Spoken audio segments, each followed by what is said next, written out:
Assalamualaikum warahmatullahi wabarakatuh. Kita coba belajar ya dari Ade Armando di Cokro TV.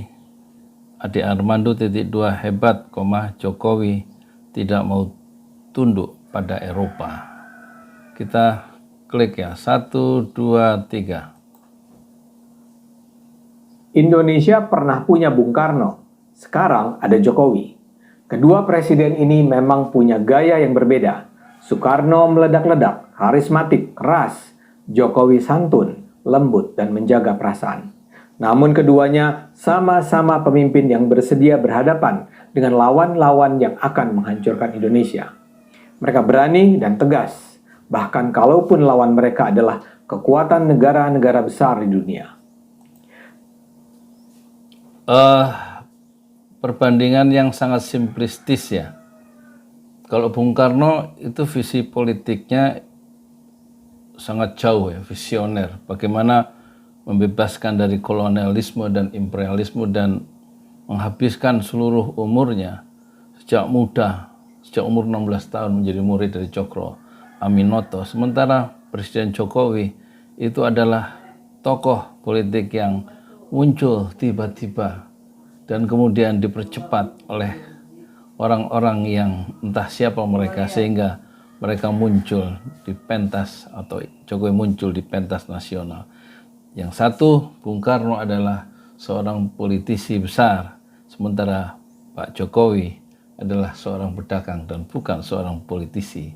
Jadi visinya berbeda. Keberanian dan ketegasan Jokowi terasa sekali ketika dengan tegar ia bersikap soal tekanan Eropa. Itu yang dia tunjukkan dalam sambutan virtual dalam acara rapat terbuka peringatan Dies Natalis ke-73 Universitas Gadjah Mada 19 Desember 2022. Dia dengan tegas menyatakan Indonesia tidak mau dipaksa-paksa dalam mengekspor sumber daya alam yang dapat diolah di dalam negeri. Dengan tegas dia bilang, masa-masa kolonial telah meninggalkan trauma panjang bangsa kita. Kita dipaksa kerja paksa, kita dipaksa tanam paksa. Saat ini kita tidak mau dipaksa-paksa, termasuk kita tidak mau dipaksa untuk ekspor paksa. Jadi melihat Jokowi sebagai pemimpin politik 2 periode ini kita harus melihat secara keseluruhan ya. Keseluruhan tindakan-tindakan politik yang diambil Jokowi dan tidak kasus per se ya. Kita lihat terkesan kita menjadi bergantung pada Cina, gitu. Meskipun kita seolah-olah mencoba menantang Eropa, tapi pada intinya kita tidak mandiri dengan utang yang banyak. Sementara Presiden Bung Karno itu sejak awal bagaimana membangun kemandirian terhadap dominasi kolonialisme dan imperialisme, ya, sehingga kita tahu ya posisi politik Bung Karno itu, kemandirian bangsa itu dibangun oleh kesadaran historis ya.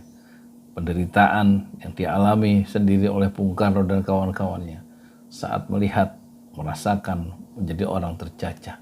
Sementara kita hidup di era yang sudah merdeka secara politik tapi terasa masih terjajah karena kita kemudian gagal melakukan duel-duel internasional untuk menjaga kepentingan kita. Terbukti bahwa kita tidak bisa menahan ya, gelombang impor, segalanya impor. Itu menunjukkan kita betul-betul rapuh kemandirian bangsa kita, sehingga kita betul-betul didikte oleh banyak negara. Jadi melihat Indonesia sekarang haruslah dilihat secara keseluruhan ya.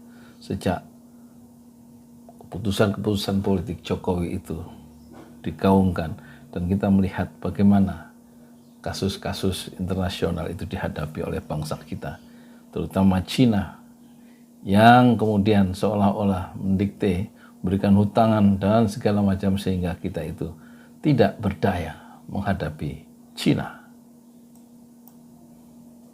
Pernyataan Jokowi ini jelas dia tunjukkan kepada negara-negara Eropa yang kini sedang berupaya menghukum Indonesia karena kita melarang ekspor biji mentah nikel. Jokowi mengingatkan semua pihak bahwa di masa lalu Indonesia dieksploitasi oleh Barat.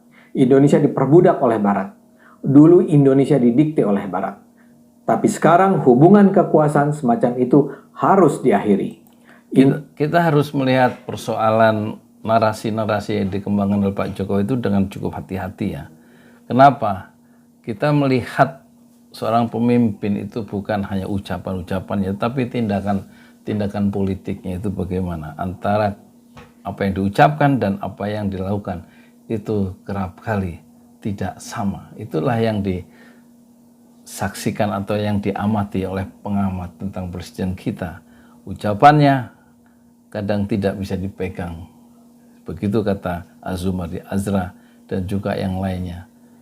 Atau ada istilah King of Lip Service, dan contoh lagi secara normatif akan membela buruh tetapi kemudian akhirnya menandatangani undang-undang cipta kerja yang diprotes oleh buruh dan tidak diindahkan protes-protes yang meluas itu. Jadi ucapan-ucapan itu harus dikonfrontasi dengan tindakan-tindakan seorang politisi. Dalam konteks ini, kita tidak bisa bergantung pada ucapan-ucapan sesaat dari Pak Jokowi ketika menghadapi persoalan ekspor nikel ya, yang dipersoalkan oleh Eropa. Indonesia harus punya hak sepenuhnya untuk menentukan sendiri penggunaan sumber daya alamnya untuk kepentingan kesejahteraan rakyatnya, termasuk dalam hal pelarangan ekspor. Sumber daya alam sudah lama dikuras. Jadi bicara sumber daya alam sekarang itu sudah terlambat.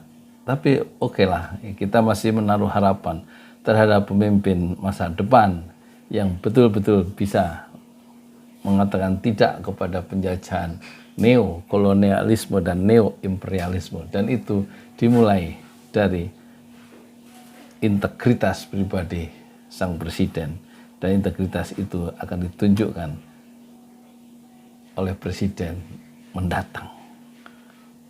Siapakah presiden mendatang? Silahkan jawab sendiri. Saya Yudi Pramuko, Tuan Donat dari Parung Youtuber, tertua di semesta Fasbir Sabran Jamilah. Bersabarlah dengan kesabaran yang indah. Assalamualaikum warahmatullahi wabarakatuh.